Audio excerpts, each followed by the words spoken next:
तुंगभद्रा नदी के किनारे एक गांव था।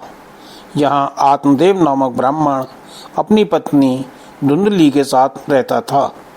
आत्मदेव उत्तम ब्राह्मण था। वह धनी होने पर भी भिक्षा से अपने परिवार का काम चलाया करता था। उसकी पत्नी धुंधली स्वभाव की क्रूर, झगड़ालू, संसारी सुख भोग में लिप्त और प्राय अपना सारा समय दूसरों की निंदा चुगली में ही गंवाने वाली थी। ब्राह्मण दंपत्ति के पास सब कुछ था, परंतु संतान नहीं थी। अतः आत्मदेव को लगता था कि हमारे जीवन में तो कोई सुख ही नहीं है। जैसे जैसे उसकी उम्र बढ़ने लगी, पुत्र की इच्छा भी बलवती होने लगी। उसे बिना संतान के जीवन व्यर्थ लगने लगा और एक दिन वह दुखी होकर घर से निकलकर जंगल की ओर चल दिया। रास्ते में उसे प्यास लगी तो एक झील के किनारे जाकर उसने जल पिया और फिर वहीं बैठकर अपने दुख का विचार कर रोने लगा। तभी एक सन्यासी महात्मा वहां आए और बोले, हे ब्राह्मण देवता, रोते क्यों हो? तुम्हें ऐसी क्या भारी चिंता है? तुम मुझे जल्दी ही अपने दुख का कारण बताओ। तब आत्मदेव ने कहा, महाराज, अपने पूर्व जन्मों के कारण मैं संतानहीन हूँ। संतान के लिए मैं इतना दुखी हूँ कि मुझे सब सूना सूना दिखाई देता है। जिस गाय को पालता हूँ वह भी बांझ हो जाती है। जो पेड़ लगाता हूँ वह भी फलता फूलता नहीं है। मैं बहुत अभागा हूँ। अब तो मैं प्राण त्यागने के लिए ही यहाँ आया हूँ। ऐसा कहकर आत्मदेव फूट फूट कर रोने लगा। तब महात्मा जी ने कहा, तुम्हें कोई संतान नहीं है? यह तो परमात्मा की कृपा है। जिसके कोई संतान नहीं होती वह सभी ऋणों से मुक्त है। अतः हे ब्राह्मण पुत्र, लालसा का मोह त्याग दो, क्योंकि पुत्र की कामना से धन की, संसार की इच्छाएं भी जागेंगी और तुम परमात्मा से दूर हो जाओगे। प्रतिकूलता अथवा अभाव में भी जो परमात्मा की कृपा का अनुभव करता है वही सच्चा वैष्णव भक्त है। उसी की सद्गति है। तब आत्मदेव ब्राह्मण ने कहा, आपके उपदेशों से मेरी मुक्ति नहीं होगी। मुक्ति के लिए तो मुझे पुत्र ही चाहिए। महात्मा जी मुस्कुराए और बोले, शास्त्रों में लिखा है कि पुत्र से मुक्ति नहीं है। जो तन मन धन से परमात्मा के पूर्ण समर्पित है वही मुक्त है। आत्मिक धन ही सबसे बड़ा धन है। उसे परमात्मा में लगा दें तो जन्म मरण से ही मुक्त हो जाते हैं। आत्मदेव ब्राह्मण दुखी होकर बोले, मेरे मरने के बाद मेरा श्राद्ध तथा पिंडदान नहीं होगा तो मैं अनेक योनियों में ही भटकता रहूंगा। अतः कृपा करके मुझे संतान प्राप्ति का उपाय बताइए। महात्मा जी बोले, यह शरीर ही पिंड है। इसे परमात्मा को अर्पण करना ही पिंडदान है। श्राद्ध करने से पितर प्रसन्न होते हैं, पर मुक्ति संभव नहीं है। मुक्ति के लिए तो एक ही सत्कर्म है, स्वयं अपने द्वारा ही अपनी आत्मा को संसार समुद्र से उद्धार करें। परमात्मा का साक्षात दर्शन अनुभव हो। सर्वशक्तिमान परमात्मा ही परमाश्रय, परम लाभ तथा परम गति है। परम पद की प्राप्ति के लिए इसके सिवाय कोई अन्य मार्ग नहीं है। इसी में तुम्हारा कल्याण है।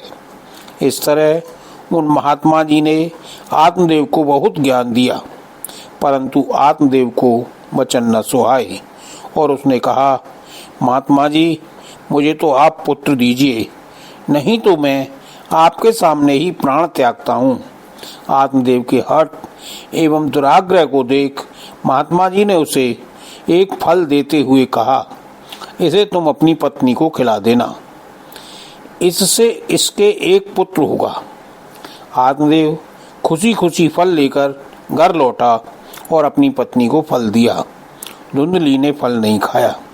उसे लगा, यदि मैंने यह फल खाया तो मुझे प्रसव का कष्ट सहना पड़ेगा और मेरी सुंदरता नष्ट हो जाएगी। धुंधली ने अपनी गर्भवती बहन से सलाह करके वह फल अपनी गाय को खिला दिया। गर्भवती बहन ने कहा कि धन के बदले में तू मेरा पुत्र ले लेना और तब तक गर्भवती होने का नाटक करती रहना। समय के साथ बहन के यहाँ पुत्र का जन्म हुआ। धुंधली उसे अपने घर ले आई और आत्मदेव को सूचना दी कि मेरे सुखपूर्वक बालक हुआ है। प्रसन्न चित्त आत्मदेव ने बालक के नामकरण, संस्कार आदि मांगलिक कार्यों के साथ ब्राह्मणों को दान दिया। धुंधली ने अपने पुत्र का नाम धुंधुकारी रखा।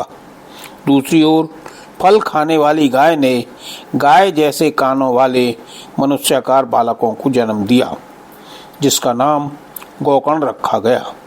गोकर्ण पंडित और ज्ञानी हुआ, परंतु धुंधुकारी धुंध ही मचाने वाला था। स्नान, शौचादि, ब्राह्मणोचित आचारों का उसमें नाम भी न था और न ही खान पान का ही कोई परहेज था। क्रोध उसमें बहुत बड़ा चढ़ा था। वह बुरी बुरी वस्तुओं का संग्रह किया करता था। मुर्दे के हाथ से छुआ हुआ अन्न खा लेता था। दूसरों की चोरी करना और सब लोगों से द्वेष बढ़ाना उसका स्वभाव बन गया था। छिपे छिपे वह दूसरों के घरों में आग लगा देता था। दूसरों के बालकों को गोद में लेना और उन्हें झट कुएं में डाल देता। हिंसा का उसे व्यसन सा हो गया था। हर समय वह अस्त्र शस्त्र धारण किए रहता और बेचारे अंधे और दीन दुखियों को व्यर्थ में तंग करता। चांडालों से उसे विशेष प्रेम था।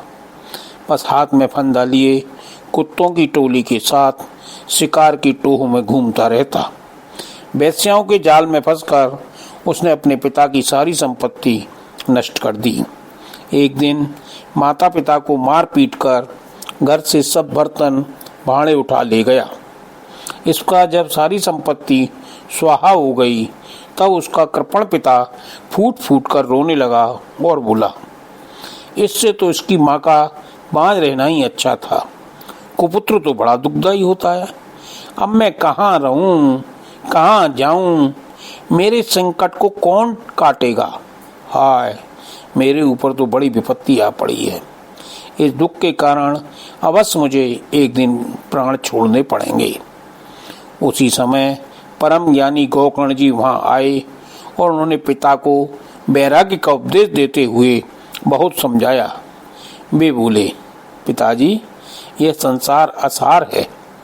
यह अत्यंत दुख रूप और मोह में डालने वाला है। पुत्र किसका, धन किसका। स्नेहवान पुरुष रात दिन दीपक के समान जलता रहता है।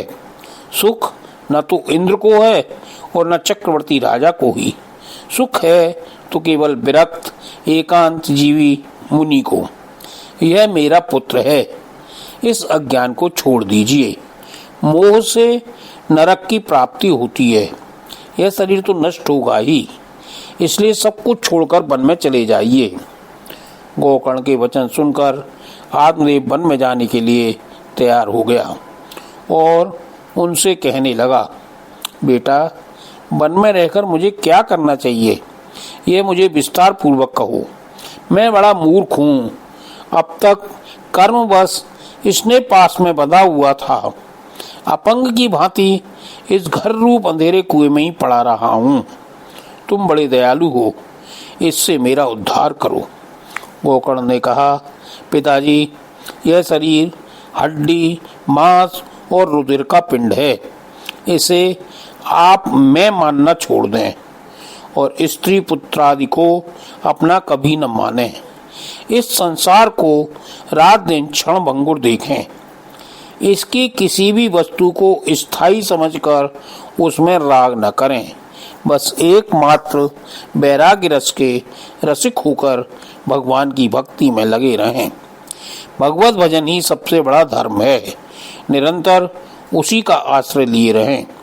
अन्य सभी प्रकार के लौकिक धर्मों से मुख मोड़ लें।